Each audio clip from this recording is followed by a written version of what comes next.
Hello, peeps. I forgot to put my airport headphones on today, so hopefully it works okay. So, oh, how are we doing? How are we doing? Have you been able to eat what you want, not what you think you should have? That's so difficult, isn't it?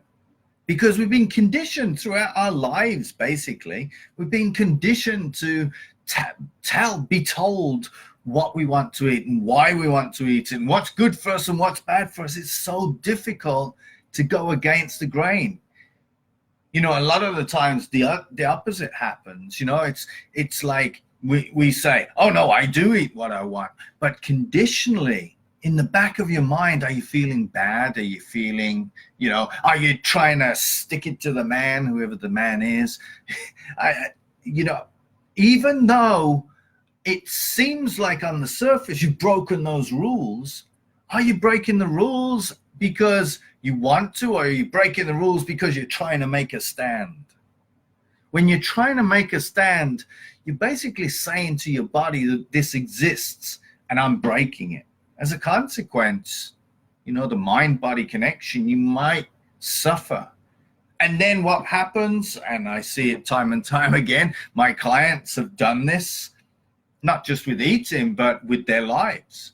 You see a person, I've had clients time and time again who've lived the quote unquote perfect life, and then they're popped, or they've done something completely makes no sense whatsoever. This is why affairs happen. This is why, people get into a state of alcoholism or any addiction. I'm not saying it's the only cause, but it's one of the biggest causes. So this is one of what we want to break out of. Not only is this a way, and for myself included, not only is this a way to finally get out of that stress and that tension of thinking what we should eat and what we shouldn't eat, and getting rid of the excess weight and so on. This is for your entire life, really, because this is a metaphor for your entire life. To do what you want, to have what you want, to be who you want, not who somebody or something or whatever is telling you to be, do, or have, right?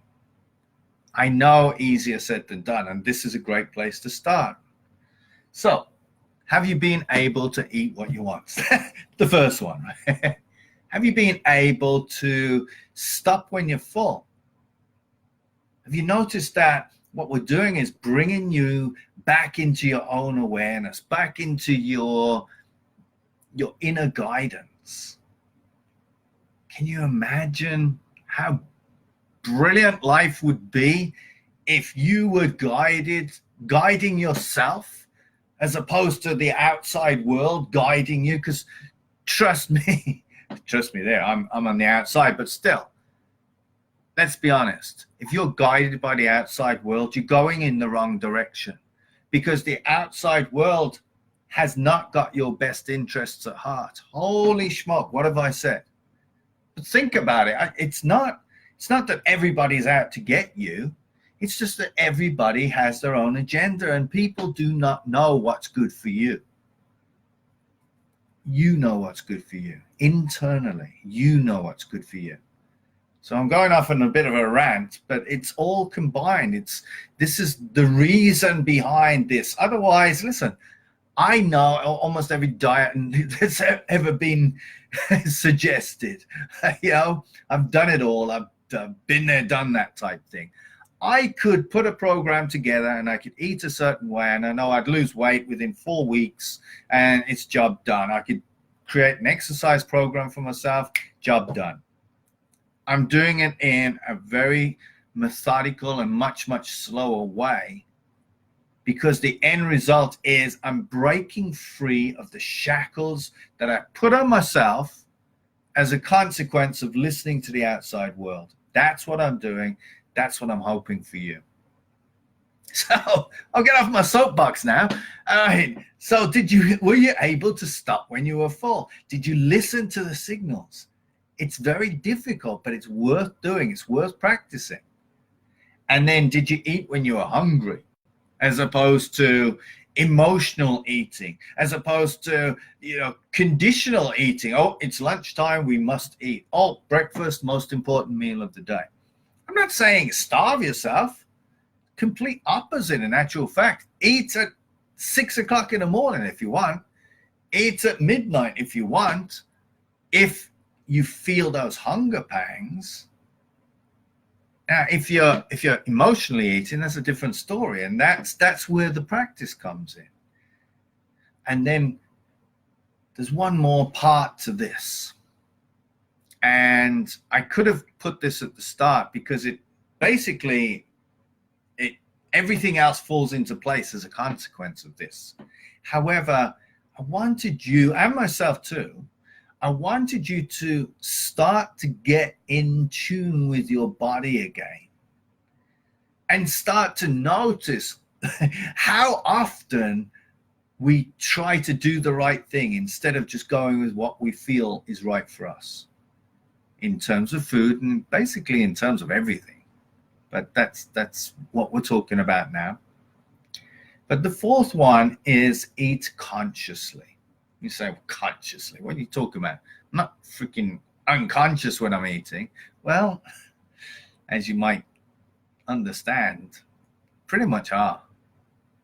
You see, with all those other three that I'm talking about, you probably didn't even notice that those things were happening. Hopefully you'll start noticing now. You'll notice the advertisements that you're watching, or the times that you say, oh yes, kale, that's really good for you. Oh, but I heard a report that kale's actually really poisonous. It's not good if you eat it in. Yeah, it just goes on and on and on. And I laugh because I was the one that was teaching this stuff. Again, am I saying kale is good or bad? No, I'm saying your inner guidance will tell you. Oh, somebody might say, oh, but it will take you in the wrong direction. Maybe because initially we don't really know what signals are coming through, and we're sort of guessing a little bit. There's a little guesswork. This is why it's progressive. It's not like right, we got it right, 4 weeks later everything's great. It takes a little time. It's so worth doing it. This is why I'm doing it, right? So, eating consciously, what does that mean? Well, it's just being present. You've heard that a million times on a million different things. Just being present with your food. A little suggestion. Everything is suggestion, not prescription, okay? Description, not prescription. Everything's a suggestion. When you eat, put whatever you're eating on a plate. And maybe eat with a knife and fork. Now, okay, if you're eating a Snickers bar, you're not going to use a knife and fork. But as much as you can, eat with a knife and fork and use a plate. It's so simple, and it makes such a difference because now you are present with the food. Now you're acknowledging that you're eating. A lot of the times we're eating so unconsciously. The fridge door is open and we're thinking, why am I here again? We're totally unconscious. But when you put something on a plate, then you're acknowledging to yourself that you're eating, whatever it is. Remember, there's nothing off the menu unless you have an absolute bona fide allergy to something. Of course, then you're not going to eat that. And if something doesn't help you feel good, then maybe you might not want to eat that. But the one thing I promise you is never ever eliminate something, because when you eliminate something, your mind goes crazy and it wants it all the more. So don't eliminate it, just maybe refrain from it. Like I said to you before, I don't eat ice cream. I must be lactose intolerant or whatever the crazy labels are. But for me, ice cream doesn't seem to work for me. So I don't eat it that much because I don't feel that good.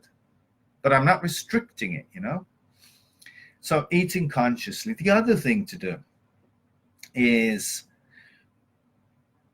by eating consciously, I would suggest taking a deep breath. Take a deep breath before you eat. So you're oxygenating your system. Automatically, that puts you in more relaxed state. And if you're in a relaxed state, you're actually going to digest your food. Of course, also, you're going to be very present with what you're watch. Oh, hey, Rachel. Long time no right. I'm speaking, but you know. But yeah, absolutely. There's so much conflicting information. It's absolutely crazy. Even the experts don't know that they're contradicting each other. Yeah, I've said before, and I'll say it again. They say, whoever they are, in terms of nutrition, we are the equivalent of a medieval doctor. So if you want to listen to a nutrition, and forgive me for saying this to nutritionists, I'm not saying that you're trying to cheat anybody or anything, but you'll agree that it's guesswork. But the best person for you is right here internally. You know what's good for you. You know what's going on in your body.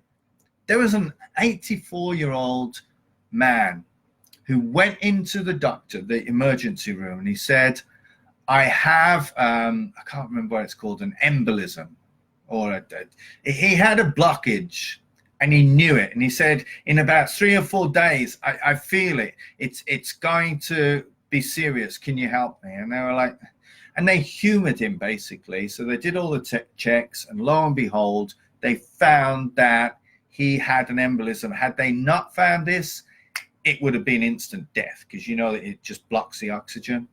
That's how good we are at knowing what's going on in our system. And the more we listen to it, and the more we get into that habit of listening to it, the more accurate we become. So then you eat the right foods, and you might want an ice cream, and your body will digest it. Listen, if calories were true, do you not think that some people, you've seen them, they eat way over. And if the calorie intake versus calorie outtake was true, these people would not be like 300 pounds or 200 pounds or whatever they are. They'd be 1,000 pounds, for crying out loud. It does not make any sense logically over a period of time. It's a simple little measurement that's really, I would suggest, on an everyday way. It's not that important. If you want to do it, it's up to you. But my suggestion is, take off the shackles. Eat what you want. Stop when you're full. Just feel that satiation. Eat when you're hungry, not when you think you should, not when it's convenient. Eat when you're hungry. I guarantee it will be convenient anyway. You won't suddenly have this massive hunger pangs and think, oh my God, I got to eat. Hunger comes on gradually. Even if you're hungry at that moment, it's not a big deal. You're not going to pass out, unless, obviously, if you have low blood sugar or something. And then you're going to be aware of that way in advance anyway. And then eat consciously. Maybe use a knife and fork and a plate, and take a breath, because this breath allows you to relax. And then when you're eating, you're in a better state, so you'll easily digest your food. That alone, I promise you start digesting your food properly, you could be eating fish and chips. Hey, Rachel. You could be eating fish and chips, and somebody next to you could be eating a salad. And if they're not digesting their food and you are digesting your food, you will have a ton more nutrients, and actually over a period of time, if that carried on, would be a heck of a lot healthier than that person eating a salad on a regular basis. So eat what you want, stop when you're full, eat when you're hungry, and start to eat consciously. Okay? Have a fantastic week, and please send me your comments, send me your questions. Let's get this down so that you free yourself from this, myself included. And I'm going to keep this going, and you'll see the change just in me. You know, you see the state of me at the moment, right? I look like really unshaven. I'm trying to grow one of these designer beards. It's not very designer right now, so what can I say? All right, take care.